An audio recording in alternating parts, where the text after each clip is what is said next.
Today's guest is from Montreal, Quebec. He's a freelance writer, play-by-play broadcaster. He's a blogger, a TSN reporter, and radio host. We've done so many interviews together, but now he's on the other side. Welcome to the show, Mo Khan. What's up, brother? Nick, how you been, brother? I remember quickly here, Nick, 2008 Grey Cup. I don't know if you remember this. Right, you guys. I was pretty drunk that week. Well, let's see. You had a few water bottles. How about that? But if you remember, Nick, on the football field, obviously the media comes out. They do the Q&As with the players. You know, hey, your thoughts on the Grey Cup victory, et cetera, et cetera, et cetera. So if you recall, Nick, you were there with your family on the field at center field. Yep. I go, hey, Nick, can I get a quick word with you? And your response was, yeah, at the club. I'll see you there. And you just ran into the locker room. And I was like, all right, man. Which club? I didn't even go to the club. Yeah, exactly. I was drinking top shelf back at the hotel. I think we were at the Intercontinental. Yeah. And Ted and the guys, the owners, those guys, man, they were great. They put on a little shindig at the hotel. Some of the guys went out. I sat there and talked to Dave Dickinson and his wife for hours. And we were looking at all the top shelf stuff. And so they were paying for everything. So me and Dave just kept ordering off the top shelf and hanging out there. I was glad I didn't go out to the club. Of course, in 2014, I did go out to the club. Damon Allen came over to the hotel room, and me, my dad, and Damon and the wife and everybody, we all went out. So yeah, but like 2014, that was in Vancouver, right? Grey Cup when you guys won. Look, Vancouver clubs don't compare to Montreal clubs. No. Call it for what it is, Nick. They don't compare, man. They do not. We've been to a few rodeos in Montreal for clubs, they do not. And you know what? One of the good things is that I remember 2008 being the first time we were in the Grey Cup, and just such a new feeling. Right? Who did you have win it? Do you think Montreal was going to win that game? No. I remember the lead up on the radio station because they had sent us to see you guys for media day and all that, and the Alouettes as well. I felt coming into that game was that, boy, Calgary has a chip on their shoulder because, in the lead up to where you guys were 3-4 years prior, where you guys were 4-14 under Matt Dunnigan, and then things kind of changed when he brought in Huffnagel, and this took another step, right? Hank took that step as a quarterback, and I felt that there was that determination in the eyes of your team of saying, we can play this game in a backyard of Montreal or in front of 60,000 plus that were there. And we'll beat you guys. And that's what it was. And even during the football game, when Montreal had their opportunities, I say, Calgary's holding tight here, in the sense that they're playing stiff football on defense, not bending at all in terms of giving up points. And at the end of the day, you guys made the more important plays that put you in position to win that football game, in which may not be a high-scoring game, but nonetheless, that was a fun game to watch from the Big O.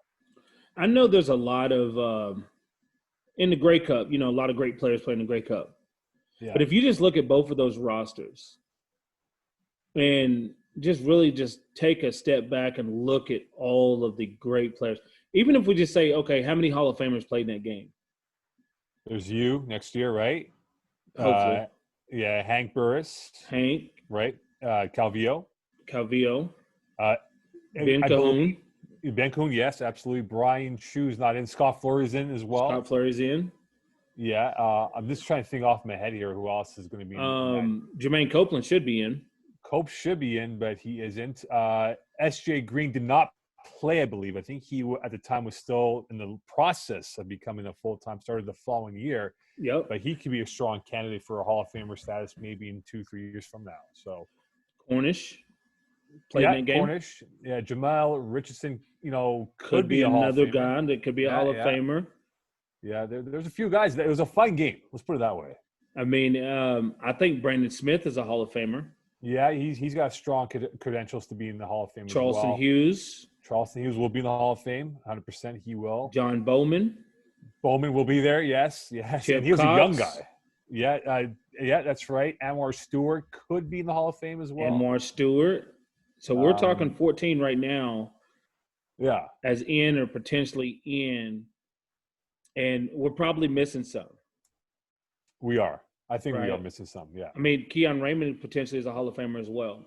He had a great career with you guys. With as many records he has, Stampeder records and interception, return yards, and I think he has an interception return touchdown record in Calgary history.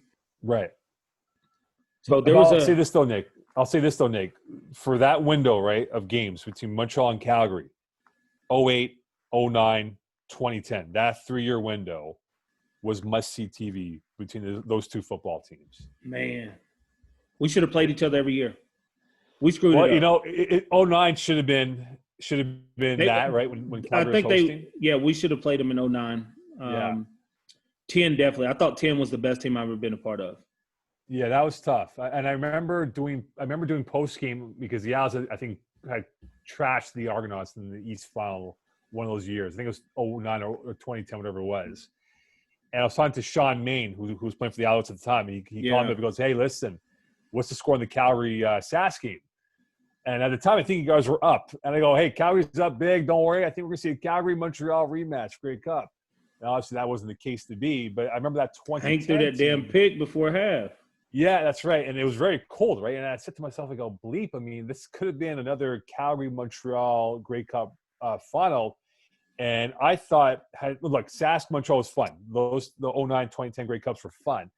But the intensity of the quality of play, the regal players on the football field on both sides of the teams would have been fun to see because it was the best on best. That's how I saw it. Best on best. Yeah, and I think we kind of set that. 2010, we beat Montreal like 57 to like 18 or something like that. Yeah. And then we played them the next week, and they beat us like 55 to 12. It was it was crazy. Yeah. And I remember that game in 2010 because that was when Ben Cahoon broke the receptions record that day. Yeah. The funny story to that because I was at the game with this girl who was a big Alouette fan at the time. And so I went to see Jabari Arthur, your teammate, and Sean Main, and a few other guys out there. And so I was leaving the stadium with her, and I hear my name being called out, right? You know the Alouettes tunnel when you played for the Alouettes. When you leave, there's fans waiting for you to sign autographs, whatever it is. Yep. So someone calls my name out. I recognize the person, say, "Hey, what's up? Good to see you." And I turn from my right to the left, and next thing you know, I have like 3-4 Alouette fans asking for my autograph. I think I'm a football player for the Alouettes. And the girl I'm with is running down the staircase because she's, pissing her pants that, hey, how the bleep is this guy being asked for his autograph when he's just a radio guy, not even a football guy for that matter. So there's always a link with the Owls and Stampeders when it comes to those games in Montreal, Grey Cup or not, that were always fun to be a part of. Yeah, man. It was just – I always said we were the best of the West and they were the beast of the East. So it was always great to – because that 2000 to 2000 – or I would say 2000 – probably 5, 6. Yeah. Up until AC retired. I mean, that's what it was. I mean, we ran the regular season in Calgary. We just didn't finish as much as Montreal's did in the East. Yeah. No, Montreal had their hiccups too. I mean, 2012 should have been another chance. We should have played 2008, 2009, 2010, and 2012. We should have played each other again when they lost to Toronto. Yeah, and I remember that Toronto game that they lost in the East Final, and unfortunately Brian Bratson had the ball in his hands and it couldn't hold on to it at the end. And I felt that was sort of the ending of that era of that Alouette team of dominance, right? Those guys started to get a little bit older. Guys want to get, a different opportunity elsewhere. And I think that's when you saw the Alouette franchise become more mortal than immortal that they were from 06 to 2010, 2011, even for that matter. Yeah, man, it was a fun ride. I'm glad I got to play for both. I wish Montreal was I wish we'd had a little bit better coaching. I ain't gonna lie. In Montreal when I was there. Because player-wise, I mean, guys were still good. I mean, think about it. Our backfield with Rutley and Sutt and Logan. And, it wasn't like our O-line was horrible. They wasn't great, but they wasn't horrible. And then you had me, Fred Stamps, SJ at receiver. Yeah. I don't think – and then the defense held it down. Cash Money, Bowman, it was a good defense. Billy Parker. Yeah, it was a good team, Nick. I mean, those unfortunately, look, and Owls fans adore you here. Even now, they always say we miss Nick Lewis. He brought the hammer to the game when it was a spoon fight pretty much. Yeah. And it felt like there was a lot of games which, as you know, you were involved with, that you guys could have easily won, but just couldn't knock over the door to get that W. And you know, win here, win there, whatever it is, maybe it changes the dynamics of that team. But that was sort of the I wouldn't say the dark era of Alouette football, but definitely the fan interest wasn't as high because it wasn't how it was 8-9 years prior under Mark Trestman and having Calvillo and these guys do the fun and gun offense and win games by 45 points over the Ticats or the Argonauts for that matter. It's fun now, man. Vernon, not only on the field, Vernon off the field is such a spectacular guy. He's flying guys into Seattle to work out. He's doing all kinds of workouts. He's keeping people motivated. He's always out in the streets with the fans. Like, what's the atmosphere like right now? I know people disappointed about not having a season this year, but even just going into this season off of what they did last year, how's everybody motivated in Montreal? You know, Nick, I think the love affair was rekindled under Kahari Jones and VA as well. I think Vernon Adams Jr. took a lead, and he even said himself that he wanted to be the face of the franchise. And what he meant by being the face of the franchise is being visible in the community in terms of, hey, let's generate a fan interest with the fan base to watch Alouette football on a Friday night, Thursday night, or Saturday afternoon for that matter. Yeah. And that Edmonton game, the playoff loss last November, was probably the loudest I've heard in Molson Stadium since probably when you guys, when you were playing for Calgary, came in as visitors against the Alouettes during that time of football. And that momentum was there. Unfortunately, it got derailed by COVID-19, and unfortunately, there's no CFL season this year. So now we go into that influx of where is this CFL game in Montreal? And Nick, you know very well, Montreal is a very big city. Yeah, there's a lot to do in this city. It's not like Sask or Calgary or Edmonton where CFL is life or death over there when it comes to wins or losses. If the Owls lose, fans are all right, cool. We can watch the Canadians play, the Impact play, or go out on. It's an experience. It is. It really is. And that's why it's such a critical moment now for the Alouette fan base because, look, with all due respect, they're not Sask. They're not the teams out west or even Hamilton or Ottawa for that matter. But it's pivotal now for this franchise to cultivate the next generation of fans to say, hey, we don't have football now, but come next June, I'm going to be there for week 1 against Team X. Yeah. And we will sell out Molson Stadium to be there. So I think that's going to be a critical time now for the Alouettes to really lay down the seeds and make sure you plant the next generation of fans. Did you grow up an Alouette fan? You know what? I'll be real with you, Nick. Okay, so my first love for CFL, because I didn't have cable at the time, right? My dad didn't give us cable. So I used to watch it on CBC before I went to TSN back in 07, 08. Full-time, that it was. My first team that I actually loved was the Winnipeg Blue Bombers. Really? And yeah, the 90s, early 90s. They had Matt Dunnigan came on board, I think, in 92. But they had some ballers on that team, man. Greg Battle, Kelly Rush, Michael Richardson was there. Gerald Alfin, Gerald Wilcox. They had some pretty massive boys. Chris Walby was there. Miles Walby's Burrell. Warriors. Exactly. And just like with you guys, with the Stampeders, they would run the regular season, but come playoff time, they'd always lose that game. Like the Grey Cup, I believe, in '93 against Edmonton, they lost. Which, with Sammy Garza as quarterback, because Dunnigan was out for the year. They could have won with Dunnigan probably. 1992, they lost to the Stampeders, albeit though that was Doug Flutie running the show back then. Yeah. So, I mean, the Bombers had their chances. I mean, and just like with you guys and like with the Alouettes in 2011, 2012, after 94, 95, when they lost to Baltimore, look what happened to the Bombers, right? They kind of went into the abyss up until now when they finally won the Grey Cup. But the Bombers were my first love for the CFL back in the day. When you look at the state of the CFL, is it like, what do you think about it? Like when you see what's going on with the government stuff and just the direction they're heading, is this like a defining moment of they need to change things, or how do you feel about it?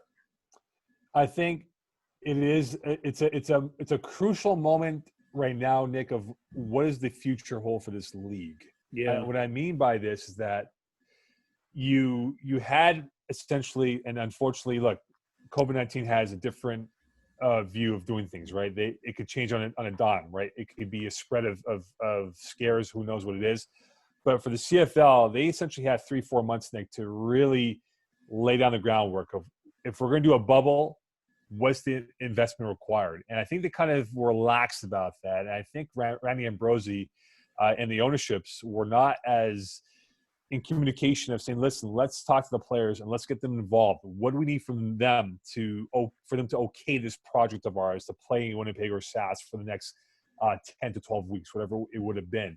So now moving ahead here, was this a fumble? Yes, it was, Nick. I'm very disappointed for the players. I'm disappointed for the coaching staffs, the management teams that put in hours of work to find the next Nick Lewis or the next S.J. Green for that matter, or Chad Owens for that matter. And now it's all for naught this year. And now we enter a moment of time, Nick, where this will be on Randy Ambrosie's head until further notice. And people who have spoken to players and guys across the board in the CFL, it's hard for them to have confidence in him as a commissioner. And they all believe, look, man, maybe we need a new direction and bring in fresh blood, a guy that can bring in the league to the next level. And under Randy Ambrosie, unfortunately, some people feel like that's not been achieved. And now the question comes up for the BOG, the Board of Governors, and the owners across the board is, do they have full confidence in Randy Ambrosie to get them out of this darkness of time here for them to become back to where they were, which is a fun league to watch from June till November? Of course. And, he looked us in the face last year and in the eyes as coaches and said, this cap had to be done, but it's not long-term, and we'll never ask you to take another pay cut without talking to you first. And that's the first thing he did in June or May this year was he asked coaches to take a 15 to 25% pay cut. Right. Without even consulting them, right? Yeah, Nick, it's weird because I put a tweet out, which you liked, by the way. Thank you very much. I put a tweet saying that when you look at CFL teams in the last 3-4 years, they have paid a lot of money for fired head coaches to sit at home, and you can't play your players something, right? There is not an NCAA feel to it, Nick, of players not being paid.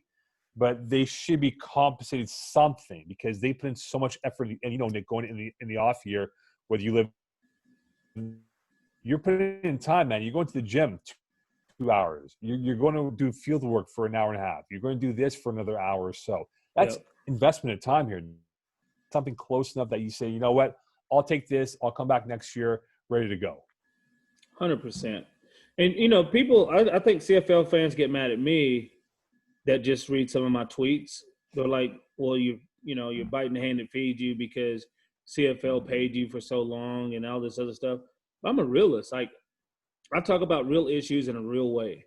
And the CFL doesn't do everything right. But I'm a huge supporter of the CFL, right? I believe that I'm, one of the biggest supporters of the CFL, the players, the coaches, the GMs, and everyone. And I just want to see a great product, and I want to see it ran the right way. Do you ever get any pushback when you put stuff out like that? Do people get mad at you because of being able to talk openly about what needs to happen to move forward? Like, obviously, what's going on now is not working. Yeah, it's funny, Nick. When I a few weeks ago I posted a tweet saying, spoke to the CFL guy, season probably done. And if you look at the trail of tweets I got, they're all from the Prairie provinces, right? Sask, Manitoba, Alberta included. And they're like, who's your source? It's not true. It's going to happen. It's going to happen. We're going to laugh at your face. And I said, guys, I hope you do. I hope I'm wrong. I don't want to be right in the situation. Like, I don't. Don't look at me as being the guy being the source here.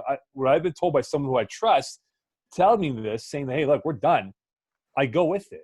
Yeah. And I think from the mindset, Nick, and you've been to many Grey Cups, I've been to a few myself.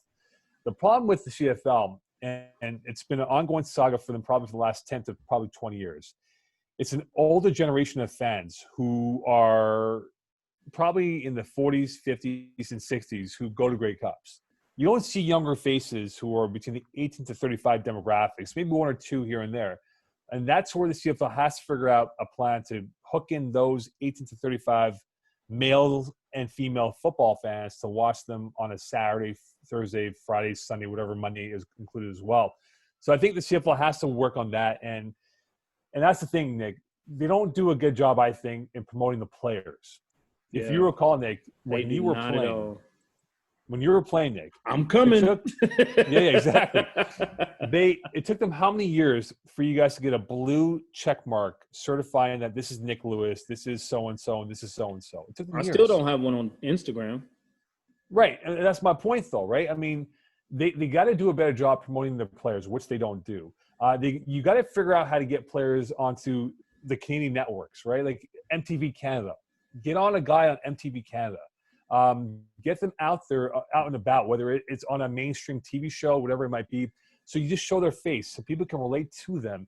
And I think that's where the CFL kind of lags behind in terms of what, like, the NFL is a different animal, Nick. They do it out of this world here. But you got to start taking ideas from the NFL and apply it to the CFL game. I know fans are more traditionalists, that they want to keep it Canadian and not sell out to the American way of doing things here. But at this point, though, to grow the next generation of fans, you must figure out a way to get that 18 to 35 demographic to buy into your product. Because if they don't, Nick, there's going to be more and more fans who are going to say, I'm going to watch an NFL game on a Sunday than watching Owls against Ticats on a Sunday at 1 o'clock kickoff. Yeah. And once you promote your players, it puts them in a different light. You can still have a fan league where I know players, but see them in a different light, right? It's different, man. I mean, these guys have so much talent outside of the sports. They can, but these fans don't know them. And I think that's one of the biggest issues. The fans don't know these players because of what's going on. Yeah. Right. You only see these players for 3 hours. You don't know where they're at. No, you don't, Nick. And I remember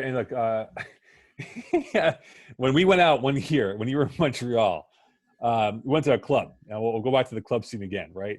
Yep. And my boy got his saying, he's like, yeah, come on in, right? And then 5 seconds later, someone's screaming your name, all right? I won't say who it is. We'll keep them out of this conversation here, but someone prominent. And he's like, yo, Nick, can you get me in? Can you get me in? It's here. I'm here with so-and-so from the team, blah, blah, blah. And then you're like, hey, Mo, can you get to him? I'm like, yeah, no problem, right? And I said to myself, I go, that's my point. Like, CFL faces aren't recognized in Montreal. And that's the biggest issue, is that I'm not saying, okay, you play in the CFL, you should get them for free, but someone should go, hey, that's so-and-so. Hey, that's pretty cool. They're coming to my spot. Let me help him out. Does he need a drink? Does he need bottle service, whatever it is? But that's where the CFL kind of goes into a triangle of curse, I guess, in terms of that they cannot get out of their own way to help promote players. And you're sponsored by Adidas or you're sponsored by New Era now. Get them out there. Get their faces out on those hats, those uniforms, whatever it is. And that's how people will start recognizing names to faces and vice versa. 100%. And I went to, after it was Philadelphia and New England played in, was it 2005 Super Bowl? Yeah. Down in Jacksonville, and we drove down there. And one of the things is that I was out in Daytona Beach with my boys from college and everybody, and I showed them my CFL card. They were like, cool. We went into the club. They gave us free bottles. Like, it was like, I'm at Daytona Beach for an NFL event. Daytona Beach, it was like 30 minutes outside of Jacksonville. Yeah. And everything was packed down there, and they took care of us, man. I do it in Texas. I get in free in Texas with my CFL card. I think Canadians kind of downplay the CFL more than Americans do. There's some Canadian – if you're not a CFL fan, you'll be like, well, yeah. I'm not a CFL fan. Like, they're really not pros. But then Americans, you tell them you play in the CFL, they're like, dude, that's awesome. Yeah, you're right. The DNA here is different. When you go to big cities like Vancouver, Toronto, Montreal, it's a different way of thinking, Nick, because I'll give you the example, and I've always used this example to describe Alouettes and NFL here. On a Sunday afternoon, if the Cowboys are playing the Patriots at 1 o'clock on this kickoff at Foxborough, you have that game on TV, or someone offers you Alouette, Hamilton, Ticat tickets to go watch them in Montreal. A lot of people will say, you know what, I'm going to stay home and watch the NFL game. And that's the problem. Like, not a bad thing, but that's the thing. In this city, in Montreal, it is an NFL city. They love their NFL. And I always say this about Montreal. Saskatchewan is a CFL city. Montreal is a city that has a CFL team. Yes. If you get my point, right? 100%. There is a definite diehard, passionate fan base, albeit probably at a smaller number, that will go to Alouette games no matter what day it is. It could be at 4 a.m. on a rainy Sunday morning. For all they care, they'll be there. But in this city, as you've seen firsthand, Nick, there's so much to do here. And that's why it goes back to my point, that you need to promote these athletes and hook them in. Just like they did back in 08, 09, and 2010. Jamal Richardson, S.J. Green, Calvillo, Cahoon, Brian Chu, all those guys were promoted. And you saw, Nick, firsthand. The stadium was packed to the rafters. Yeah. Fans come to watch on a Friday night or Sunday afternoon. So many sellouts. But, now people associate money to importance. So how do we get the guys to be more important? We give them more money. And that's the plan. Man, it's a great question, Nick. It's right? We get more money. We get them more money. Like, I tell people all the time, like NFL to CFL, I think it takes more skill to play in the CFL than the NFL. Talent-wise, it's, the NFL's got some uber talented players. Like, the number one receivers in the NFL are just like uber talented, but there's some uber talented receivers in the CFL, right? The third receiver in NFL teams could come up here, and doesn't mean they're number one up here. Doesn't mean they would even be good up here. Yeah. Right. So you're looking at a lot. It's a different model, right? Up here, you need three receivers to be good in order to be competitive. Like, two receivers don't get it done anymore because it's just so hard with the way they run combo coverages now and things like that. If it's so hard to have just two good receivers, you need 3-4 good receivers on a CFL team to be really competitive and win consistently now. NFL, get him a good running back, a good quarterback. And look, Tom Brady was winning without any really receivers last year. Yeah. No, got a good run game, give me a good tight end, give me one receiver, and I can make it work. And like you've seen firsthand, you've probably seen your fair share of NFL guys who come up here. They can't adapt to the CFL game. They can't. The idea of playing on a wider field, the waggle start, the 12th man, the football is different. The ambiance is different. It isn't like the NFL where you get first class service right through and through. Not saying that CFL doesn't, but when you look at the NFL game and guys come up here, it takes them time. And you expect them what the bleep, like this guy was great in the NFL, but how come he can't dominate a DB playing for the Ottawa Red Blacks for that matter, right? So it's just 100%. A question of guys' mindset of saying, all right, am I going to be humbled by this game, or will I come here with an open mind on adapting to this game style and making sure I can play and be a guy that can be relied upon for a big catch in the fourth quarter? That's it. You been keeping up with the NBA playoffs? Always, man. I know you got your Mavericks and stuff. Your boy Doncic is. You're lucky the Bulls aren't in it, though, man. You're lucky the Bulls aren't in it, though. Hey, man, I think that Bulls and Mavericks that competition is over. For the next 15 years, it's over. Look, man, if the Bulls got jobbed last year in the lottery, they should have the number 2 pick at least. We would have had Jamal Murray in that whole process. We ended up with Kobe White from UNC, but the Bulls are probably a few years away from being a few years away. I see the Pacers just went down 0-2 to Miami, man. Miami's when Jimmy Butler said he's going to Miami, when all these teams are stacking up stars, you had PG go with Kawhi, you have all these guys stacking together, and Jimmy Butler goes, I'm going to go against the grain. I'm going to leave Philadelphia with Horford and Tobias Harris and Embiid and Simmons, and I'm going to go down here to Miami. It's a mentality. And I'm just looking right now, do the Bucks really want to see them in the second round of the playoffs? Well, the Bucks have their own problems right now with Orlando, right? I mean, I know it's one game. It's one game, right? But I'll say this, though. Miami is a team that people have said they don't want to face in the playoffs. You look at the team with Iguodala being brought in. Bam has been playing really well. That's a cast of characters has been fantastic for Miami. Tyler Hero. I think, and look, I'll give him props for the fact that he can still attract players. But Pat Riley, his influence to say, hey, look, man, you're in Philadelphia, cold, dark and cloudy Philly in the middle of February, in March and January, and all those cold months. Why not come to South Beach where it's sunny 24/7, and you'll play with no state tax, and you'll play in Miami, man, where we have built legacies for players before you. And Pat Riley has that it factor, right? He did it, and if you remember when he came in with the Heat in '96, Nick, his first big move was to get Alonzo Mourning from Charlotte, because Miami, if you remember, was a joke of a franchise up until Riley showed up. He brought in Zoe, brought in Tim Hardaway, got rid of Glenn Rice, and next thing you know, they're doing a Royal Rumble with the New York Knicks for like a 3-4 year window of hatred. And that's when the Miami Heat kind of developed a fan base, right? And then he rebooted, brought in Shaq and D Wade. Kicked out Shaq, brought in LeBron and Bosh, right? And they became the most villainous team in the NBA. And he rebooted again and said, okay, cool, no worries. And now he's got Jimmy Butler, who is the type of guy, Nick, and I'm sure you played with a few guys of that DNA. Doesn't give a bleep. It's my DNA. Yeah, exactly, right? Doesn't give a bleep who's in front of him. It could be Joel Embiid times 5 on the court, and he'll dunk it on your face no matter what. So Miami's a team that definitely has a great supporting cast. And my favorite player, who I have a T-shirt of, Goran Dragic, the best left-handed point guard. The best left-handed point guard in the NBA, my friend. Is he the only left-handed point guard in the NBA? The best left-handed point guard in the NBA. Best. Hey, I'll tell you what. You heard the story of Jimmy Buckets in Minnesota, right? When he got where he demanded Big Cat and Wiggins to play better? No, we went into practice. And he said, look, starting 4, take the 6th man.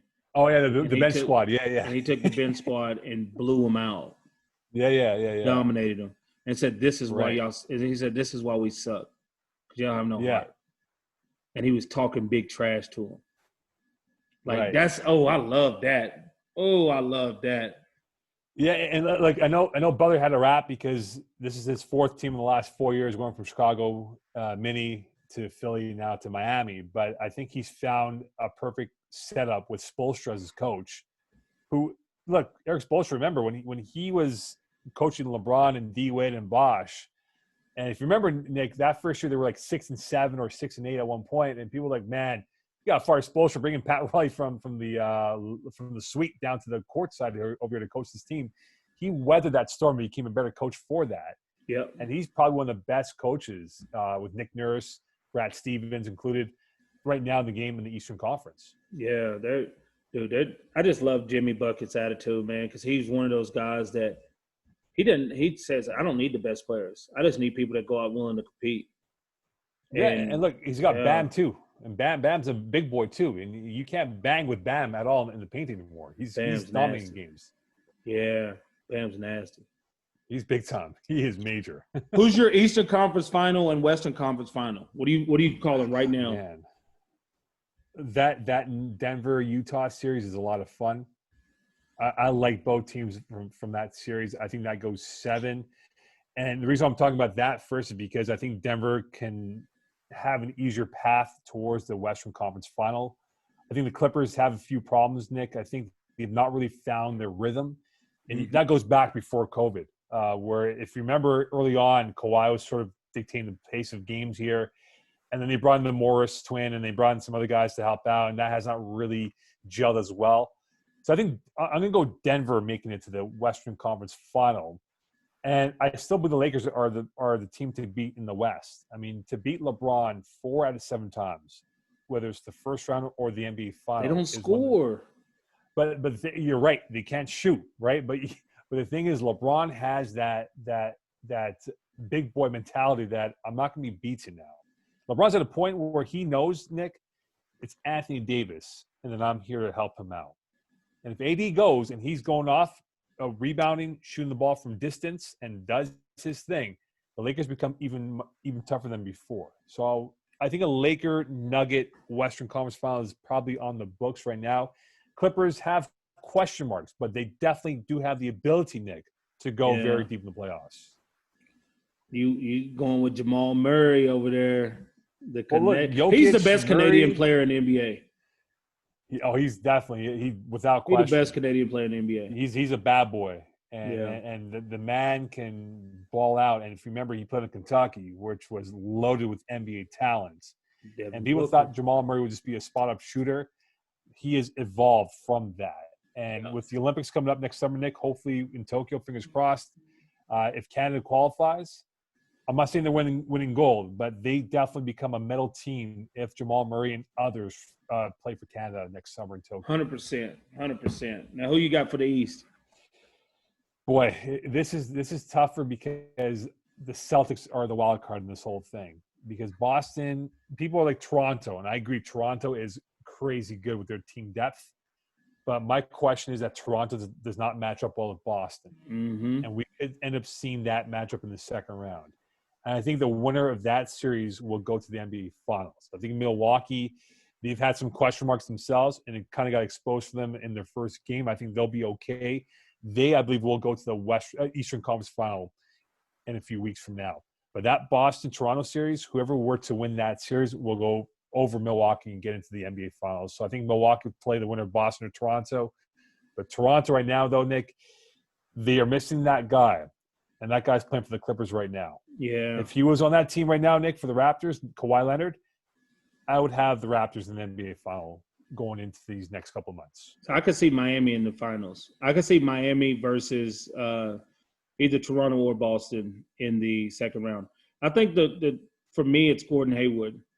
Yeah. I don't know if Toronto or I don't know if the Boston Celtics can beat Toronto without Gordon Hayward because he gives them so much. Right, and he's banged up right now, right? And but the thing is, you got Tatum, you got Brown, the wings are Smart. Smart is tough. Kemba tenacious. Walker. Ooh. Well, Kemba's a volume player, right? I mean, he's a guy that will have his days of dropping 40 on you and have his days where he will go like 5 for 20 for like 10 points, right? But a lot of averageness. But this and the thing is, Nick, this is bigger for Brad Stevens, the head coach of the Celtics. Yeah. Because he's been there for a long time. And they've not been to the NBA Finals in a very long time, the Boston Celtics. And Brad Stevens, this is probably his best chance because the path to the NBA Finals is in one city, in Orlando. There's no home court advantage. Yeah. So you have nothing to worry about. It's just playing 5-on-5, coaching your guys up, and making sure they execute your game plan to perfection or close enough that you win these basketball games. And that's why I think Boston and Toronto will definitely advance through in their first rounds. I can't wait for that matchup because that will go 7 and you flip a coin. But I think Boston right now is a better matchup for them against Toronto than it is for the Raptors. If we get a Denver-Miami championship, is that a loss for NBA fans? Oh, yeah, for sure, man. Because they're saying, I was reading an article before coming on with you where they're saying how if LeBron gets bounced by the Blazers in the first round, the numbers would go beyond ground zero of viewership because of what LeBron brings, the Laker cachet, right? Laker basketball is like the Cowboys, like the Yankees. It's must-see TV, win or lose. So I think the NBA is definitely rooting for LeBron to go as far as they can. I think they would do cartwheels if they would have the NBA Final Four of Lakers Clippers on one side of the bracket, and you would have Boston and Raptors. Milwaukee. I think you get more viewership with the Raptors, though. I think Raptors have the best viewership in the East. Right, but that's in Canada, though, right? But they got a whole country. But the thing is for the NBA. To Milwaukee. Yeah, look, Milwaukee's like if you want to use a Canadian term, they're like St. Catharines, Ontario, you know. But the thing is, right, from the NBA perspective, from the American viewership, Toronto does not sell compared to, say, the Greek Freak and the Bucks do for the Milwaukee area in the U.S. That's true. So we'll see. It's gonna be fun. It's been fun. Man, you see my tweet yesterday about Steph Curry, the Warriors for next year, 3 first-round draft picks, healthy Clay, healthy Steph. You'd have Wiggins. The Wiggins. You got now the Suns who go 8-0 in the bubble, look like they've gelled. That's going to come back better next year. A full season for Zion after his ups and downs where they can probably get his weight under control. He knows how to be a pro now. The Spurs look really good in the bubble. Like, it's going to be really hard in the West. Can we start having crossovers in the NBA? Dwight Walton, one of my colleagues at TSN Radio, played for the Canadian national basketball team. Knows Steve Nash, a lot of the NBA guys. He said this was probably the best year to do an ultimate overall 1 through 16 seeding of the NBA playoffs to test it out. Because again, you're in Orlando. There's no travel, right? You're in one city. You don't have to worry about the distance between games. Nothing. Exactly. This would have been the great experiment to see would we have the two best teams end up in the NBA Finals for the Larry OB, and we don't see that now. It won't happen now. But it would have been fun, Nick. I think the Knicks. The Clippers, not the Knicks. The Clippers and Lakers would have been 1 and 2. Raptors probably with the Bucks 3 and 4. Celtics 5 and 6. Who knows? But we would have seen some pretty cool matchups that we would probably never see. Maybe a Denver versus Boston second round NBA playoffs. That would have been cool. Yeah. The Mavericks would have got somebody at the top of the list. I mean, Mavericks probably would have finished like 9 or 10, so they'd have been right there with that matchup. That'd have been really cool to see. Yeah, man, that would be awesome. I'd love to just write that out and just see what the matchups would have been. The best on best, right? Yeah. That's what you want. But like Brooklyn probably would have been the 16th seed playing the Lakers, who for all we know, But that's the crazy part though, right? Brooklyn, no Durant, no Kyrie, and they're doing it with a bunch of no names, pretty much. Like LeVert's their best player, and that's it. But Brooklyn's going to be good, man. Dinwiddie, LeVert. Yeah. You got Joe Harris who could shoot it out of the gym. For sure. You get Durant next year with Kyrie and DeAndre Jordan. And you got Jared Allen. Come on, man. Like, you don't even need Kyrie.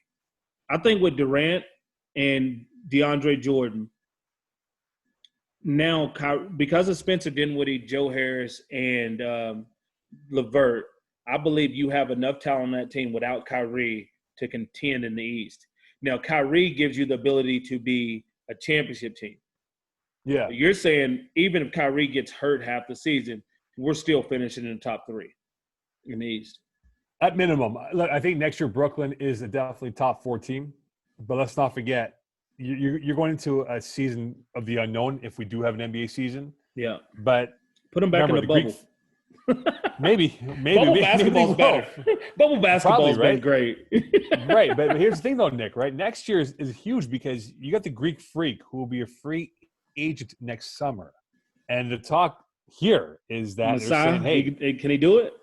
Can he do it, right? Because, look, Lowry, Ibaka, Gasol all come off the books next summer.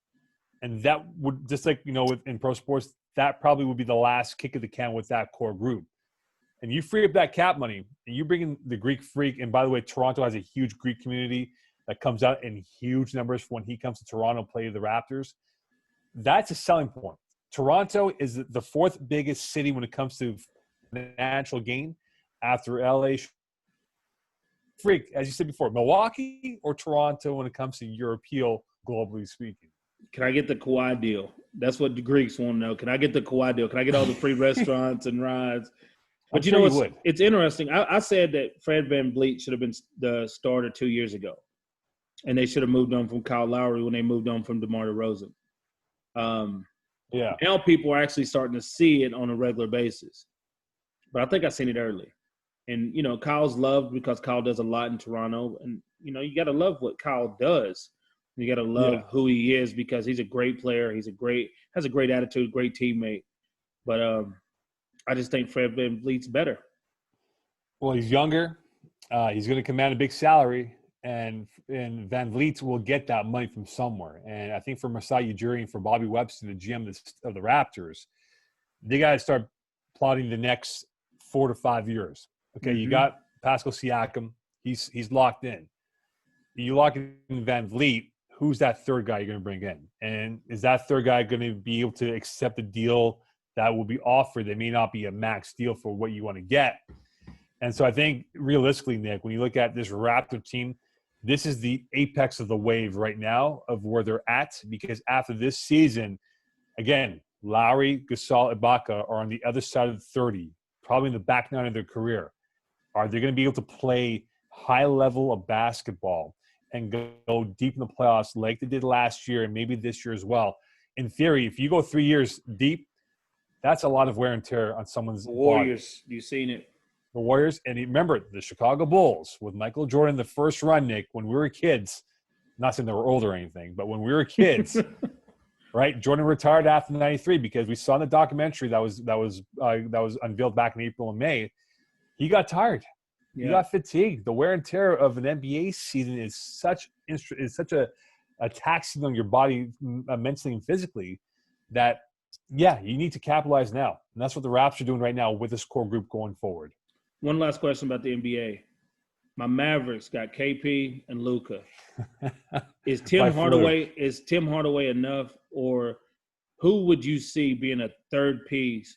Because Mark Cuban had struggled getting a running mate with J. Kidd and Dirk, or Steve Nash and Dirk. Yeah. Right? It was Michael Finley. Right? We needed to upgrade over that. I think it's going to be easier now to bring in somebody that says, hey, I want to go play with Luka. When you see him, is Tim Hardaway enough, or who do you see being a third piece with those two that could make Mavericks a championship team? I don't think Tim Hardaway Jr. is enough to make it a big three. I think that the Mavericks have been very meticulous in how they've done business now, Nick. They kept with Rick Carlisle for many years when people thought maybe you should have fired him like 4 or 5 years ago when they weren't doing as well. I think for the Mavericks, and here's a catch, right, that makes them more appealing than say, Toronto. And because you've lived there your entire life, no state tax. Yeah. And that's big. Joe Rogan's moving to Texas. Right, exactly, right? Like a lot of guys are going to Texas, Florida, right, because there's no state tax. And for the Mavericks, they do it first class, right? From the locker rooms, for the home and the away locker rooms are considered to be the best in the NBA. They will roll out the red carpet for somebody. And Mark Cuban, if he knows, and Mark Cuban's a very smart man from what we see from him on TV and even off camera for what he does, if he knows that this team with Luka and Porzingis are one player away from an NBA run, he'll pull the trigger to do it. And if you remember, Nick, back in, 2003, 2004, when they brought Anton Jameson and others to surround Dirk Nowitzki and stuff like that, and it kind of flamed out for them, he's pulled the trigger on big trades. But he wouldn't give up Roddy Beaubois to get Carmelo Anthony before Carmelo went to New York. I think that's his biggest regret. Well, who knows what could have happened with Dirk and Carmelo, but here's the thing: if he sees it, he's gonna do it. Because, look, the Warriors are going to be a little bit older now, right, Nick? Because Steph is going to be 31, 32 years old. Klay coming off the knee injury. Draymond is going to look for a bigger deal, and he's taking a pretty big pounding playing inside the paint. So the Warriors, we don't know. The Lakers are going to be a team still in the prime of what they're trying to do with LeBron and Anthony Davis. Clippers will be very good. But here's a younger Maverick team that could move up the ranks with the Denver Nuggets and perhaps the Utah Jazz as being the next three teams to watch out for the next few years. Yeah. This flows, man. I could do this all day. See, this is a TV show there, Mo. Yeah, there you go. This is a TV show, Mo. There you go. This flows. See the chemistry. Hey, fans. Hey, thumbs up if you like this. They're probably giving us the middle fingers right now. Bleep y'all. We cover so much, man. I haven't even got into your life yet. Let's talk about growing up in Montreal. Yeah. How was it? How was growing up in Montreal? What was it like? Did you play sports? What was your attraction to sports? It's unique because my dad, when he came here from India, like he was a cricket guy, right? But our parents always talk up themselves. Yeah, I used to be this, and this. I was a great, whatever it was. So he would always tell me, yeah, I was probably one level away from playing from the Indian national cricket team, which is big. It's like the equivalent of the Dallas Cowboys, right? Yeah. I look at my dad and go, Dad, you're like 5'3", 5'4". Tell me you're one level away from playing. He goes, yeah, and this and that. Now I hear stories about, my dad's a great cricket player, right? But that was a sport that was my dad's sport. For me, the sports that I grew up on was obviously hockey, but football was one of them. The NBA was another. Soccer included as well. And, when we were kids, you always play every sport out there, right? And you figure it out. I excel in this sport. I don't play well in that sport. And you stick with what you know best. So I was a guy that kind of dabbled in everything and as a kid. And probably football was the sport that I had the most passion for to play and enjoyed it because of the team bond and the ability that you have to train yourself physically and mentally for that 4 or 5 month window of trying to win yourself that pantheon of a cup, whatever level you're playing at that point. Yeah, I see you wearing that Chelsea blue over there. I appreciate it. No, but hold on. I forgot to show you something there. There you go. There you go. There you go. How long have you been a Liverpool fan? I've been a fan since 1995, man. So 25 years. 25 years. Who was your favorite player? Like, what motivated you? Like, I was with Drogba fan. So Drogba was on Chelsea. And I remember playing – I used to play video games. This is how I became a hockey fan. It's the same way I became a soccer fan. So playing Nintendo or Super Nintendo or Sega or whatever, playing a video game, I would play, and I would always be Chelsea. And I would always be Drogba. And I would always this dude became my favorite player on the video game. So then I started watching in real life, and it became my favorite player. Soccer was my first sport I ever played when I was a kid. So I've always loved the game of soccer. But what was it for you? Okay, so the story is, and no one believes the story. So my cousin, who owns like a 7-Eleven in England, family in England and stuff. So he still owns it now. So stereotypical. Yeah, I know, like a Pooh, Cricket Mart, and they take them off Simpsons. I'm like, I didn't care. I wasn't offended by the whole Pooh thing. So anyway, one day I'm in the store, just chilling out, and they have like a magazine section of sports. So I was like, hey, you know what? I'm a soccer fan. Let me find a club that I'll like. So I picked out a Liverpool magazine, the official Liverpool team magazine. I was reading through the previews and stuff. I'm like, oh, bleep, this is an 18-time English champion. They've won all these trophies. Cool guy here and there. Ian Rush, Robbie Fowler. They had just signed Stan Collymore, who was playing for Nottingham Forest for that run in '95. And I said, you know what? That's my team, Liverpool. Let's roll. Really? All because of a magazine in my cousin's store in England. And mine was because of video game.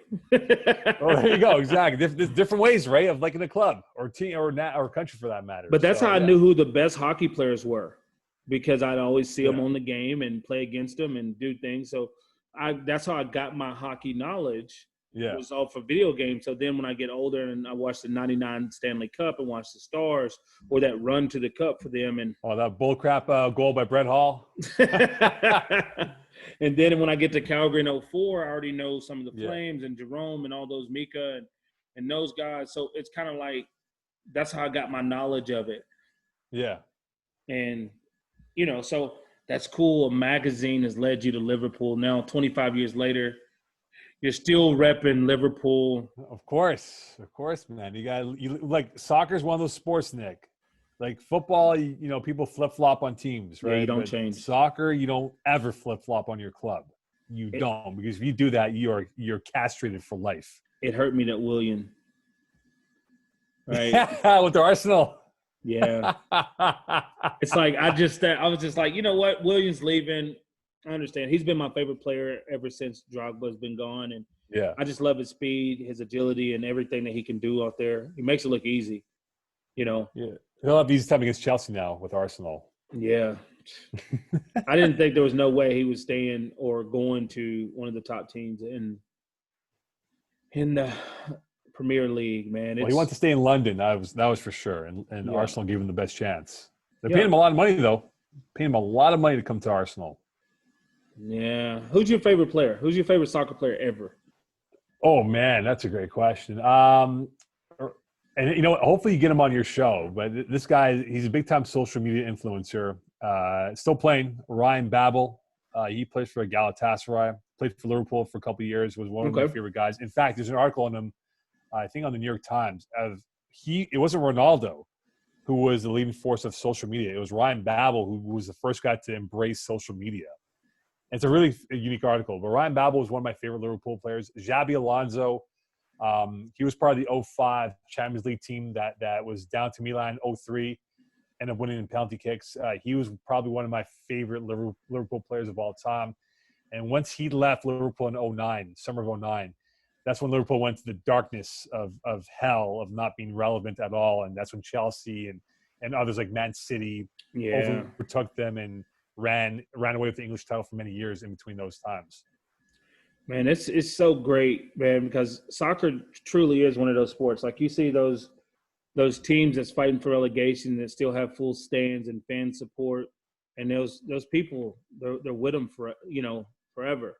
It's a lifeline, though. Yeah. You're born, you're tattooed with that club, regardless of if it's Liverpool or Southampton or Sunderland or a small town club, Luton Town, whatever it is. You are branded with that club for life. Yeah. So when you were growing up playing sports, what was your favorite? You said football was your favorite to play? Football was my favorite. Basketball I played because I was tall, and not like, in the U.S. where you have 6'9" guys who are tall. I was tall for my age. At 6'4", I guess. But football was a sport that I really enjoyed playing.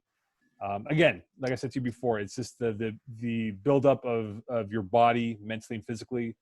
And you go into that game where it's, as people think it's physical, it's more mental, as you know. 100%. That you need to know your route combination. You need to know, hey, if this guy's shading on you on the inside shade or inside shade, this is your move, right? You got to know your blocking assignments. It's all a chess match at that point. And that's how you develop. And it made me into a man pretty much, Nick, right? Yeah. It made me understand, that some things that you have to toughen up, right? You get knocked over, you get yourself back up, and you go at it again. And if you 100%. get knocked over again, get back up again, you try again until you beat that person in front of you. So that's why. Getting into broadcasting or going to school to be a broadcaster and play-by-play and reporter and working for TSN, wouldn't that start? Like, what was it in you that said, you know what, I want to be connected to sports and I want to go this route? Was there a reporter? Was there a play-by-play guy that you said, you know what, I want to be like that? It was more like, how can I describe it? It was more because, see, okay, in our culture, in the South Asian culture, it's all about being three things: lawyer, doctor, engineer. 100%. Guess what? I'm not either of those three, right? Not even close. I'm a rare anomaly. People are like, it's funny, when I go to these brown parties, with my mom and my dad when he was still alive, people are like, so what are you doing? I'm like, a broadcaster. A broadcast? What? It's one of those. I'm like, yeah, broadcast, Oh, really? And they're like, what the hell? Like, this boy is a broadcaster? Like, what's he doing? And what's he making from a cash perspective, right? For me, my influences back when I was a kid was Dick Enberg, the late Dick Enberg from NBC, when he used to do NFL on NBC, even on the NBA as well. He was one of my favorites out there. But currently, right now, like, I got into it because I knew a lot of sports. I said, let me try to max out my potential. So I did a trade school to become a broadcaster.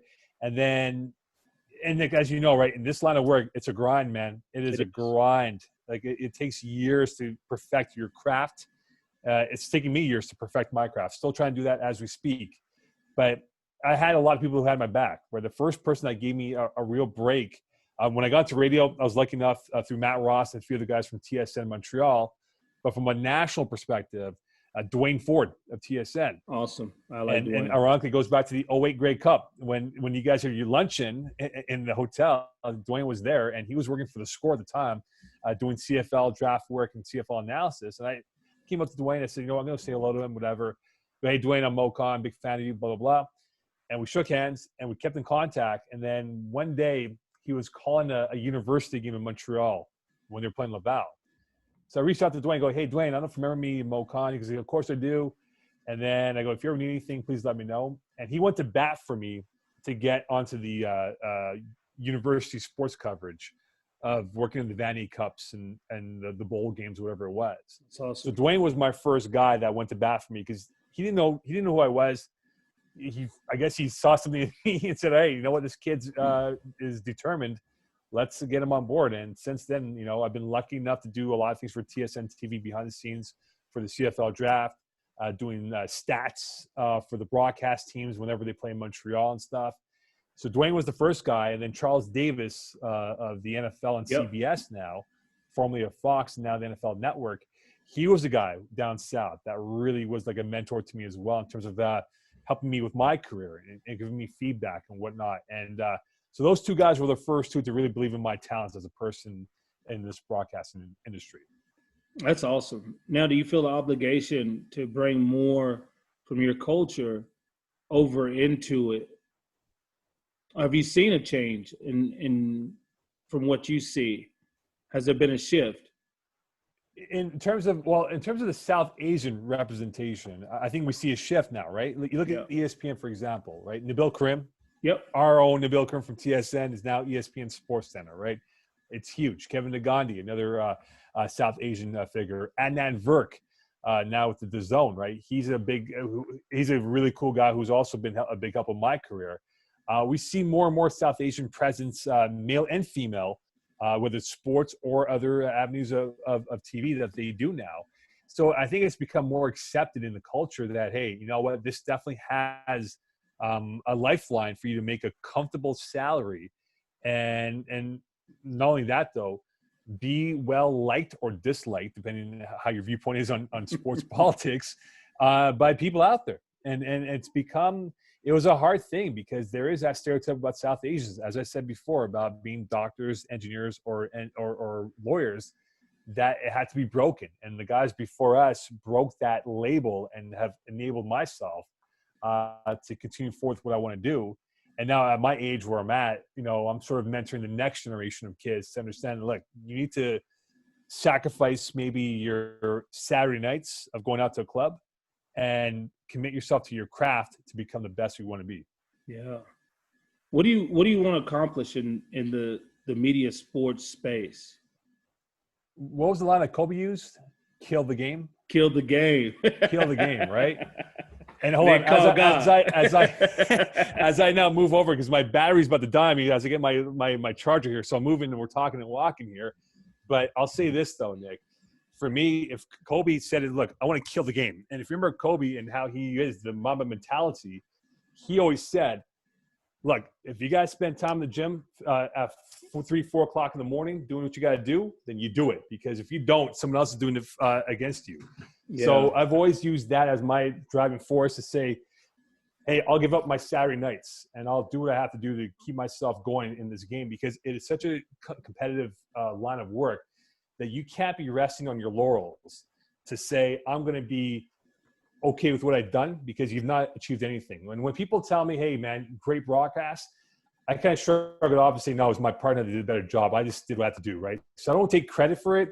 I'd rather give everyone else credit, because those are the guys that put in the effort as well. And I always tell people, I go, guys, I'm not in it for the glory. I'm in it because I want to paint a picture for the viewer or listener to say, my God, that game was fun to watch, not because of me, but because of the players. Yeah, that's awesome. As I get my plug-in over here. How's Simon and the crew doing?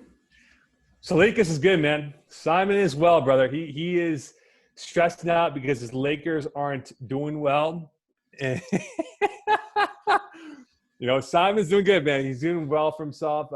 Like he gets more missiles thrown at him because Simon is more cutthroat, right? Like he'll tell you how it is. He ain't gonna hide behind anything. He'll tell you how it is. He'll tell you to bleep off, and he'll say what he wants to say, and it generates a big interest from people, right, about what he wants to be. But Simon's doing well, man. His family's doing well. Again, the Lakers are his stress right now, and the Chicago Bears are his biggest stress. If those two combine as one, trust me, you don't want to be around Simon, because he's in a bad mood when the Bears and Lakers are not playing well. Well, RIP to Pops, man. And when you look back, when you look back on your life to this point, when you were young starting out, and just to look back and of all you've accomplished so far and where you're going in the future, what do you think? It's crazy, man, because you know how it is, Nick, right? We get to the point of our lives where people are married with kids and, you know, live in a house and 2 cars, doing the 9 to 5. I've not done that, right? I've done it differently than others. I mean, I'm still luckily, I mean, not luckily, but I mean, I don't have kids, so the stress isn't there about, hey, I got to go wake up, make sure my kid's sleeping properly at like 2 o'clock in the morning here, whatever it is. But I've done it in an unorthodox way that I didn't go by life's guidebook of by this age, you need to be married. By this age, you need to own a house. By this age, you need to be this, right? I'm still trying to evolve and be better than where I'm at in my life. And that means if I have to sacrifice, what needs to be done, then I'll do it. But for me right now, Nick, when it comes down to it, I'm not where I want to be. I'm still grinding along. If it means I have to go watch a football practice in the rain for my game notes, I'll do it. I can't take anything for granted. I'm hustling out there. I'm listening to other broadcasters. And it's funny, I listen more to the broadcast than I do watching the game. Because for me, it just slows down with what they're doing. What words are they using? How are they using this moment to describe that pinnacle play? Because at that point, when you do play-by-play, again, you are not the focus. It is the game itself that will paint the picture for everyone to enjoy that moment. And that's where you pick up the little things here and there, and you avoid having that, social media blasted, oh my God, Mo Khan ruined or botched that moment of brilliance by LeBron James for the game-winning basket against the Blazers in Game 2. Yeah, 100%. And that won't happen. Hope not. It's got to come from Danny Green or AD. But to all the young up-and-coming people that want to get into the media space, sports media space, what's the best advice you can give them? The best advice I can give them is that there will always be politics in this line of work. It's not what you know, it's who you know sometimes. And I learned that, and I've been lucky because I work at a station where I've been there for many years, but in the last few years, guys have believed in me and my talents. Joey Alfieri, who right, when he was here, when you were here. Yeah, Joe. Joe, I'm coming for him too. He's a little confused, Joey. A little confused. I'm coming sometimes. for him too. He's confused, that kid. But but like when you have guys that believe in your talents, that it makes it easier to say, hey, you know what, I can do this, right? And guys like Joey and Simon. My bosses at 690 have been big. Dwayne Ford, Charles Davis, those guys have all been big. David Amber of Hockey Night in Canada, he's been big for me as well. Those guys have all believed in what I did. And they said, look, man, like it may be tough today, but you'll figure it out tomorrow. And my advice to the next generation of kids is that don't be disappointed by the early onset of this process of being a broadcaster, because you're not going to make six figures. You're not going to make seven figures. You might have to take 2-3 jobs.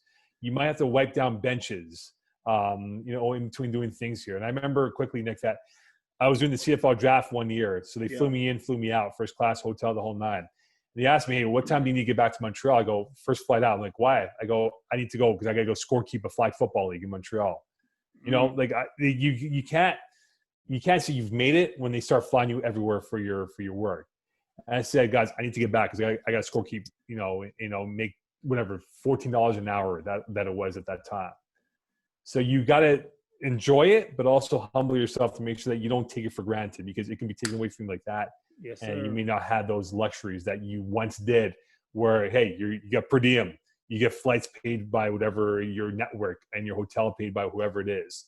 So I never take that stuff for granted, man. And I always make sure that I enjoy it, but I also realize that if I have something that I'm committed to, I got to be back in the city to do that job for whoever it is down the road. That's awesome, man. I appreciate you for coming through. Always, the Little Logic podcast, man. I could do this forever. Like, this is fun. Like, we talk sports, we talk life. It's so much fun because for me, you're just a guy that's such an inspiration to be around. Like, you do it the right way, and you take so much pride in your craft, right? Right. Well, I've been lucky, man. Yeah, you came on many times in the wee hours of Montreal, right? And people always loved our chats, right? And it was supposed to be 10 minutes, ends up being like 25 minutes of sports talk, right? One of my guys at Cowboys, part owner of Zen 8, man, he always talks about me doing the midnight show. Yeah. Right there in Zen 8 in their private room in the back. And he put it on the speakers outside so everybody in Zen 8 could hear it. Japanese restaurant style. And you're hearing Nick Lewis and Mo Khan on the midnight show. Of course. Drinking Crown. Well, that was. I remember one time you were on, Nick, and it was the 2011 World Series, Texas and St. Louis. Yeah.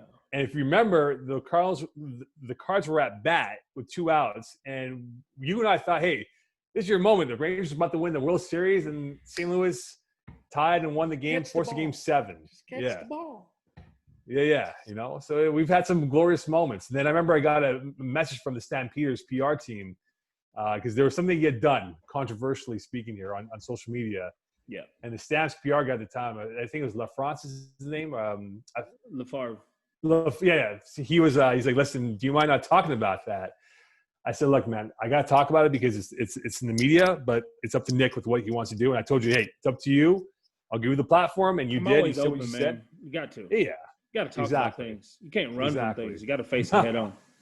You got to face it head on. That's what life is. Of course. We're going to have a great show together. For sure, man. For sure. We'll talk more in due time for sure. We call it Black and Browns, baby. Black and Browns. or Southern Spice. Southern Spice. There you go. I like exactly. that. I like that. There you go. This has been another edition of the Lulu Logic Podcast, and we out.